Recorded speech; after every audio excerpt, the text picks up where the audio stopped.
how to remain consistent and not give up while chasing our targets and dreams. कैसे consistent रहे।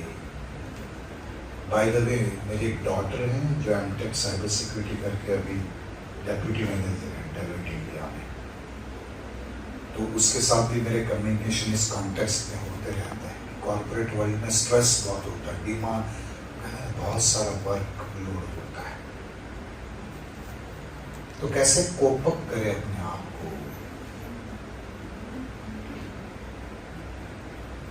एक मैं context दे रहा हूं। यदि आपकी कैपेबिलिटीज बहुत है, क्षमता आप में बहुत है, लेकिन आपकी डिमांड बहुत कम है, गौर करना मेरे शब्दों में, आप में कैपेबिलिटीज बहुत हैं लेकिन आपकी डिमांड कम है, तो फ्रस्ट्रेशन डेवलप होगा। अरे यार मेरे अंदर इतनी कैपेबिलिटी है, मुझे अप्रोप्रिएट वर्क असाइन नहीं हो रहा है, मेरा टाइम वेस्ट हो रहा है, उससे अच्छा मैं जॉब चेंज कर दूँ। ये क्या कैसी मैनेजमेंट है? और इससे विपरीत सिनारियो देख लो, सपोज हमारी कैपेबिलिटीज कम है और बहुत सारा करने को कहा जाता है, डिमांड बहुत है ज्यादा, तो आप स्ट्रेस से भर जाओगे।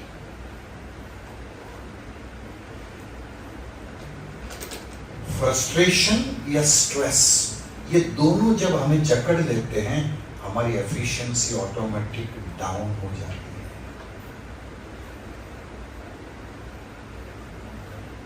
तो मैं एक अलग क्लू दे रहा हूं आपको।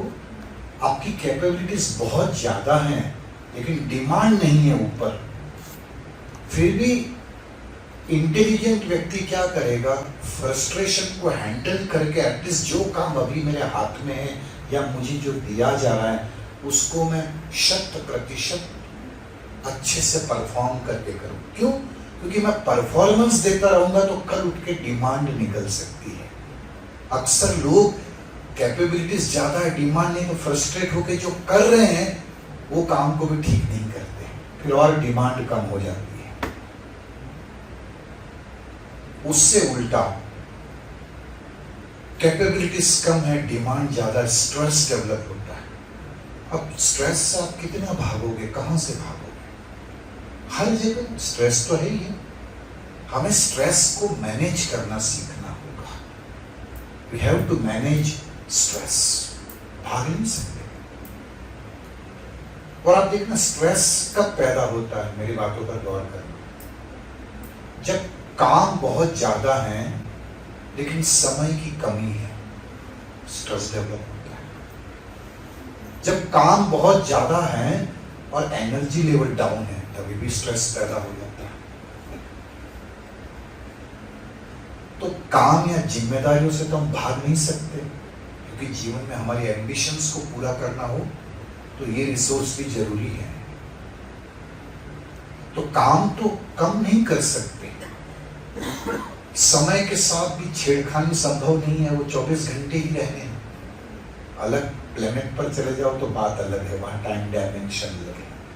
तो एक ही सोर्स है जहां पर हम कुछ कर सकते हैं, वो है हमारा एनर्जी लेवल।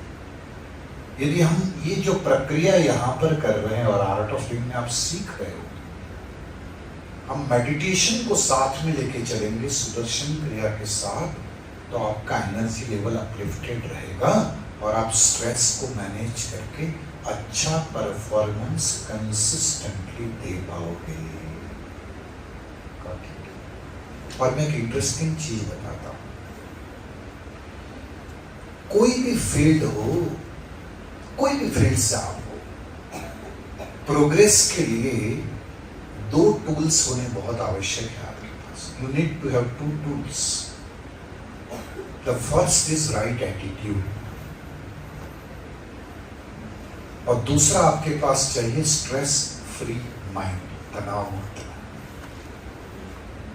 देखो आपका मन तनाव से भरा हुआ है तो एटीट्यूड नेगेटिव होने में देर नहीं लगती, और यदि एटीट्यूड नेगेटिव है तो मन बहुत जल्दी तनाव से भर जाता है।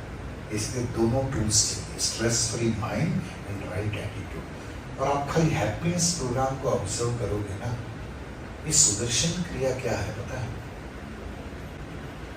जैसे मान लो अभी बाहर स्ट्रॉन्ग चल रहा है, तेज हवा आंधी चल रही है मान लो, और ये खिड़कियां खुली हुई है और आप यहाँ पर झाड़ू से सफाई कर रहे हो, तो क्या होगा?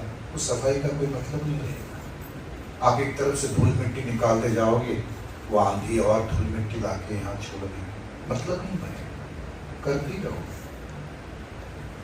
तो मुझे प्रॉपरली इस हॉल की सफाई करनी हो तो पहले खिड़कियां दरवाजे बंद करने होंगे और फिर अच्छे से झाड़ू लगाना होगा।